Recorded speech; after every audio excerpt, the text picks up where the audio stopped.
Paanong malasing ang isang tinapay? Nang mumula. Yung isa nangingitim.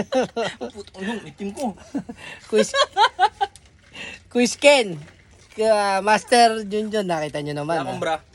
Nakita nyo naman kung paano malasing ang isang tinapay. Ayan na.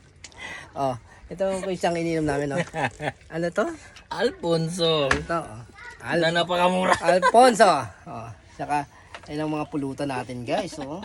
Ayun ang pulutan namin ni Chris Banban. Putik na yan. Ayoko na. Pupunta na sa swimming pool.